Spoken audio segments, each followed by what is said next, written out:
All right, Wildcat Country, welcome back to another Wildcast episode. Today, back with my co-host who took a break last episode, Coach Wells. We have Coach Sam Oxley joining us, who is the director of cross country here at LHS. And just so y'all know, we have two directors here, one for wrestling, one for cross country, and we needed to come up with some kind of cool sounding term for a head coach who's over one sport, but does it with both genders. So, Sam, how does it make it sound big time? Yeah, it does make it sound big time. I think it kind of reflects the history and the success we've had at Lexington. So, amen. Yeah, we need something that was in special. wrestling and cross country. Exactly. Yeah. Okay. Deep history with both those. Yeah, programs. fair enough. Coach Oxley is joined by two outstanding student athletes, as we have male runner Grayson Bradbury and female runner Jaden Gandy. How are y'all doing today? And thanks for joining us. I'm doing great. Thanks for having us on. I'm doing good, thank you. Can each of you start by telling us how long you have been running cross country and what drives you to do a sport where it takes so much physical training?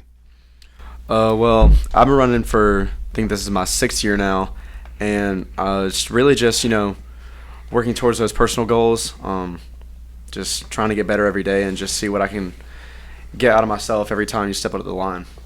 Awesome. I started running my 8th grade year, and I didn't consider joining the team until my freshman year. But what I love about this sport is that what you put into it is what you get from it. And I love that no matter how much you do, you can constantly get better. And there's something to constantly chase after. And that's just what I love about it. Good. I do a little running just for pure exercise myself, not for time. But it is interesting that you're in a sport that does kind of reflect your life a little bit, right? The harder you work at your craft and something like you're going to see results. It might not, for everybody, it might not be where they want, but it's kind of like the weight room. I love how Coach Hudson always says that, right? You can't lie in the weight room. You probably can't lie running either, right? Right. Coach Oxley, tell our listeners, what's your background? Like, where'd you go to high school? Where are you from? Your college experiences? And how long have you been at Lexington coaching cross country? Yeah, so I'm not really originally from Lexington. I grew up in a place called Powhatan, Virginia. Really country out there in the rural part of Virginia, about a little west of Richmond. Cross country was not a big sport at my school, so I don't think I got a lot of great training. But once I moved here in 2008, I started doing the teaching thing. 2012, started coaching for boys cross country, and learned a lot on the job from the legend Bailey Harris. Pretty much wrote everything down for about 10 years before he stepped down. I took in as the head coach of the boys team. And so, yeah, I've kind of really learned on the job. So you really can do that as an adult, really learn new things as you progress through life. And now I'm the director, and it's been great. It's been an adjustment overseeing both teams, but it's been a wonderful experience so far. And I'm blessed to have great coaches and athletes that want to get better every day beneath me. So it's been wonderful.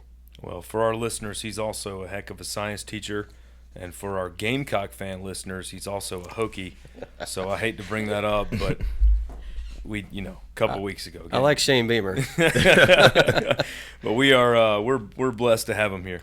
Well, Coach, I will say you mentioned a very popular person to the Lexington community, Coach Harris and Bailey Harris. And I know if he's listening, I will say I'm learning right now from him. So I speak to him all the time about the Lexington basketball program, and just to see the growth that he started with the cross country, and for you to take on, to my listeners out there, when you walk to the basketball locker room, there's like all these numbers on the wall. and it has all the cross country championships and the region championships. And when you look at that, it really just stands out as in this is a big time program. And you don't see that at a lot of high schools. I tell you, I've been in high schools for 16, 17 years now, and to see those numbers and see the region championship and just to be able to present that and show that to others, that's the first thing I saw when I took the job here walking down the hallway. But I just want to mention that because I just thought that was pretty cool. Thank you. Jaden, tell us about the girls team this year. I know we lost a few seniors from last year lineup, but who are some of the other strong runners returning, and who are we counting on this year? Yeah, so I feel like with the girls this year, we're definitely a younger team than we were last year. Like our varsity lineup, it's a lot of the younger girls. Like for example, we have Callie Kesterson that's on our varsity lineup, and same as Anna Dow, but I feel like we can still count on some of our old returners like Kendra Miles and Kendall Murray or Kennedy Keaton. But I say especially this year, we have a strong sense of community and like family. So we're definitely strong when it comes to depending on each other and stuff like that. That's good. Grayson, same thing. I know we lost a state level award winner last year in Jesse Oates. Coach Oxley and I got to go to the state Skaka dinner where he was recognized as the first ever male doula award winner for being an outstanding student athlete. But who on the boys' side, Grayson, returning, should keep us near the top of the state? Oh, yeah, just like you said, just losing Jesse, what we would have thought a couple years ago was going to be very hard, I really don't think is going to be as much of a problem with it this year. I'm very confident in the guys that we got. Josh Vagley is one of those guys that's going to keep us up at the top. And really just anybody that we're going to have cycling in throughout of our varsity squad. Jackson Cannon, our other boys captain, he's going to be up there. Alex Gibbs, and just a whole bunch of younger guys that are just underclassmen, just came out of middle school, but they've been working hard, and just those guys, even top of JV, bottom of varsity, everybody's gonna be fighting for that spot, and then just trying to get up to the top there.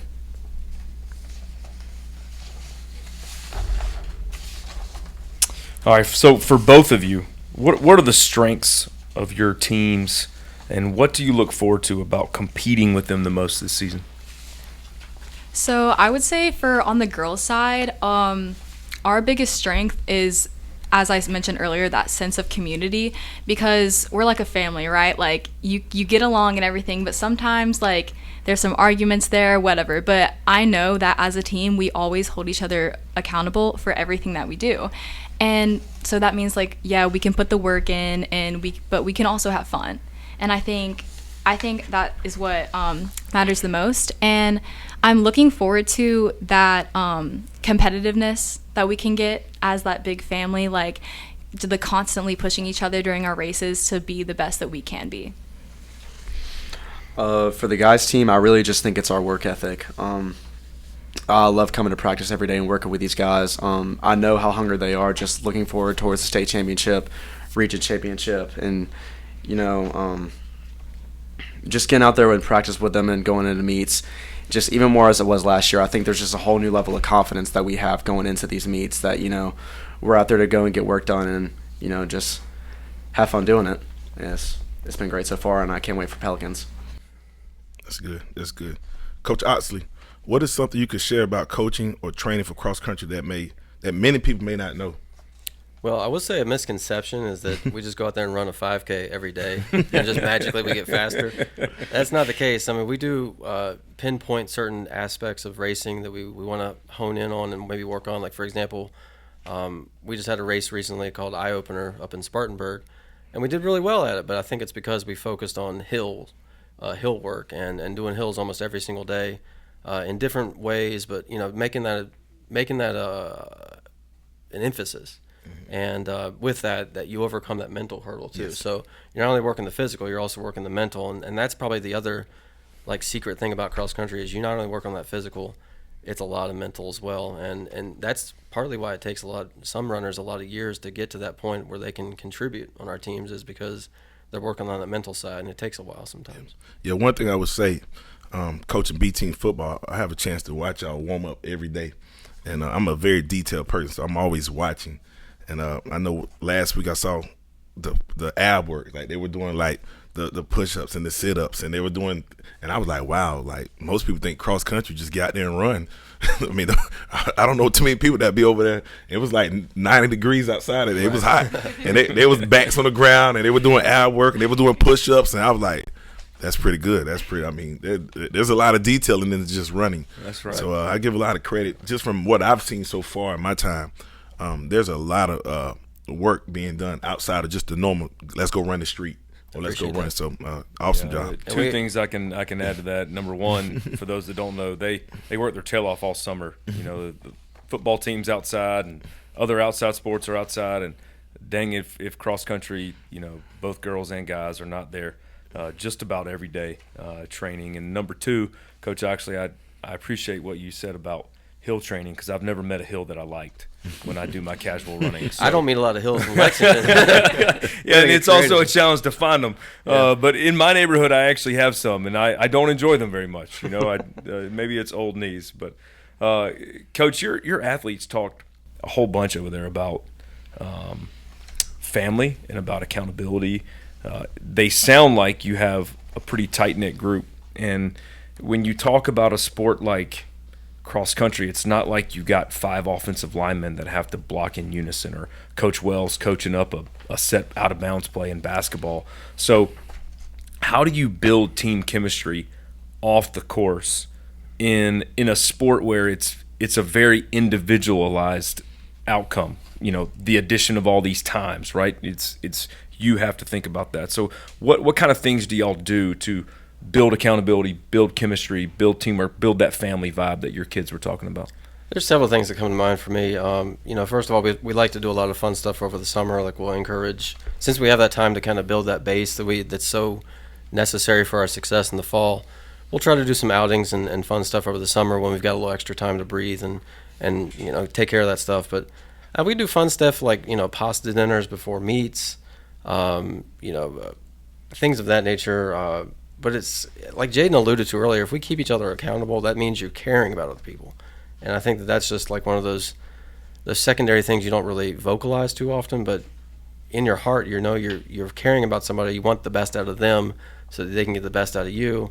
It just kind of goes in circles like that. So I wouldn't think it's like outside of the specifically fun things that we'll do as a group outside of practice, like maybe we'll go hit Sonic after a workout or Pelicans or something like that. But,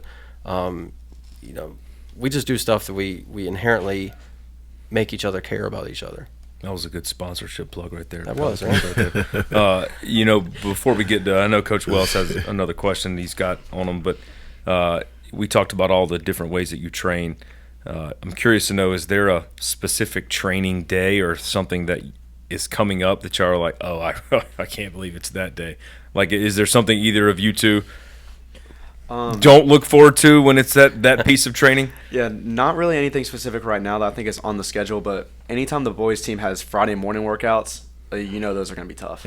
And what time are those normally? I think somewhere between 6 a.m. to 6:30 is when we start warm up. Wow. You got any? Well, as of right now, the girls, we're on a certain training plan that we haven't really done in the past, but we have what's called Tempo Tuesdays and then Workout Wednesdays. Okay. So it's like we have it's a physically demanding run on Tuesday, and then we have weight room after that. But then on Wednesday, it's like, oh, it's a workout. Like, we're going to go do hills for however long. It's crazy, but it's not something I can say I look forward to, but it's something that pushes the team to be their best. So, yeah. Good. Coach, is there a certain team strategy in a race that you try to execute? Most of the time, no. We said go out there and race. Run your race, because probably what we've done, like Jaden and Grayson are alluding to, what we've done in practice is a lot of times is a lot harder than what we do in the 5K. Yes. It may not be easy to comprehend that, I guess, but yeah, we're for example, when we race Pelicans today, we're going to be doing a pack run with the boys. What that means is they're all going to be kind of bunched up as a group of 5 or 6 and trying to finish as one group. The closer you stay together, typically in a cross-country race, as long as everybody's fast, the lower your score is going to be, the more likelihood that you'll win the race. And you'll see teams like, we'll look to encouragement from, say, like Furman University, who's a really good program. They came across the line recently in a race with their top 7 runners all in a bunch. And it's just a phenomenal thing to say. And I tell the boys and the girls that's a demoralizing thing from an opponent's point of view. If you see the entire varsity group moving across the line in front of your varsity group in a big chunk like that, that's impressive. And we use that to, just as a form of dominance. But like the Flying V and Mighty Ducks. Pretty much, yeah. Yeah, it's that similar shape, yeah. Yeah, except the flying Wildcats. Flying ducks, yeah. Are there any points, when you map out a course, do you try to tell certain kids at certain points, hey, you can burn some here, or are you trying to go faster in certain sections? Is that individualized itself? Do you have certain kids that you just want to be steady, and do you have some that can that can give kind of a push? How do you kind of balance individually coaching kids for a specific course and actually then strategizing the course itself? Yeah, we definitely like to know about the course beforehand. Like if we want to know if there's hills, we want to know if it's been raining recently. Is it muddy? Is there sand? Mm-hmm. Is there concrete? Is it predominantly concrete? Because that affects what type of shoes you might choose. But no, typically it also depends on the size of the race. If it's a big race, we're pretty much just racing, telling our guys and girls to go as fast as they can, trying to get those lower points in those bigger meets. But like in a smaller meet like we've got with Pelicans, you can afford to try some different things, different strategies. Like I said, with pack running, it really depends, and it does depend on the makeup of your program. If we got a lot of people that are within the same time frame, you can afford to pack run. We can afford to pack run. Yeah, that makes sense. So yeah, a lot of factors.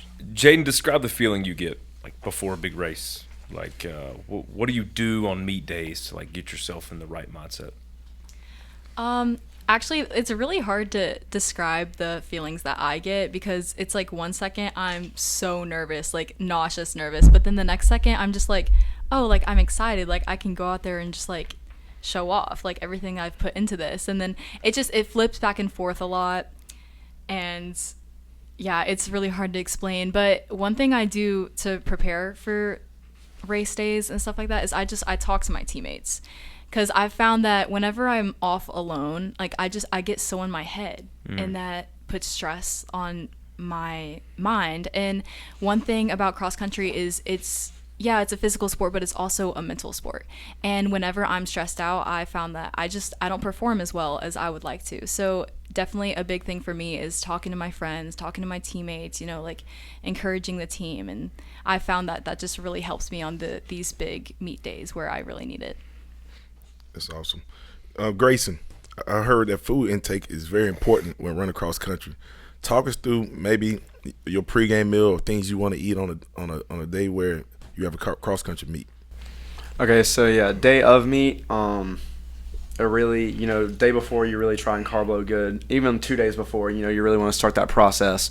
But meet day, eat a good breakfast, like trying to get in like eggs, toast, good source of protein.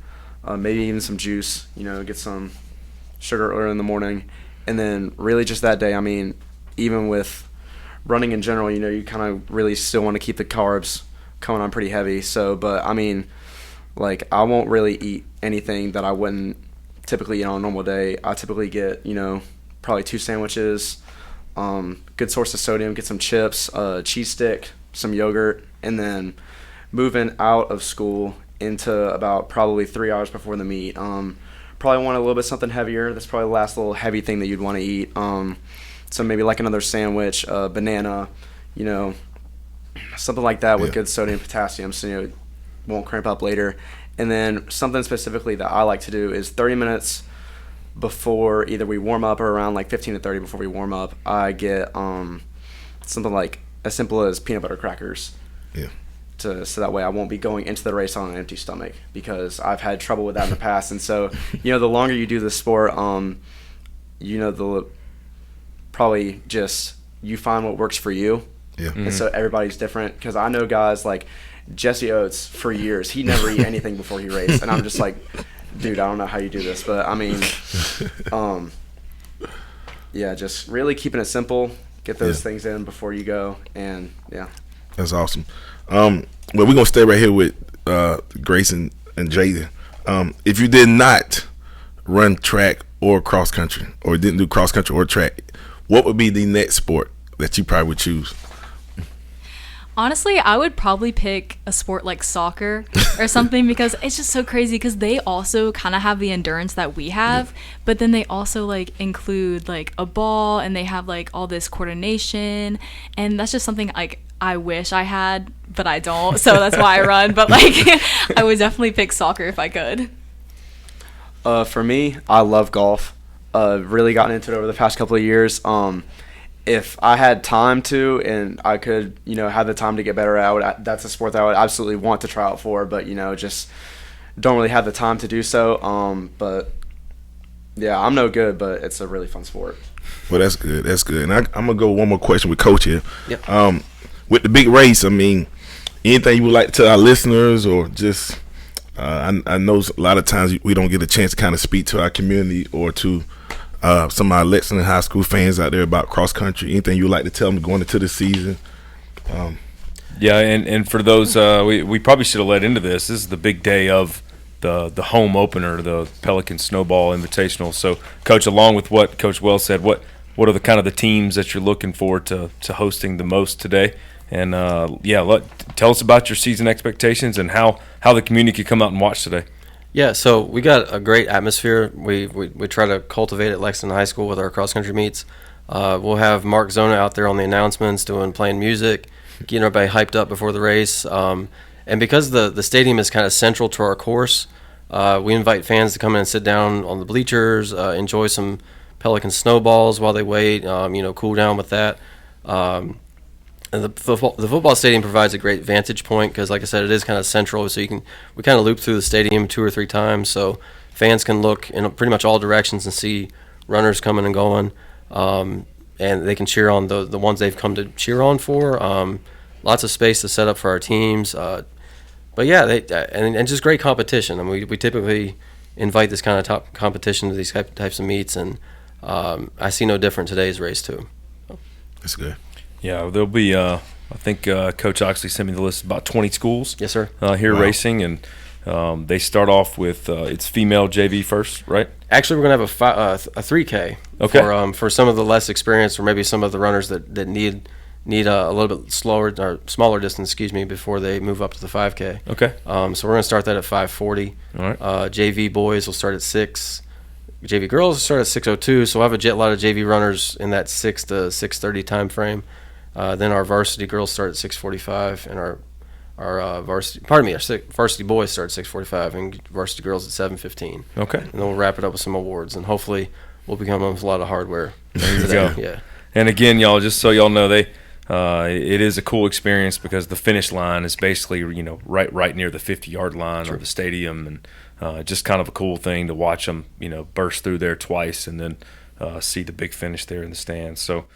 We look forward to hosting the Pelicans Snowball Cross Country Meet today. And that is a wrap for today's Wildcast episode, brought to you today by the Lyle Law Firm, where experience, compassion, and integrity will help guide them through your legal issues. So call Todd's team at 803-770-0701 if they can help you. So Friday we will have Coach Stuart Young back with some of the football guests. And we hope everyone will be back joining us as we preview the game with the Greenwood Eagles. Have a great day, Wildcats, and hail to thee.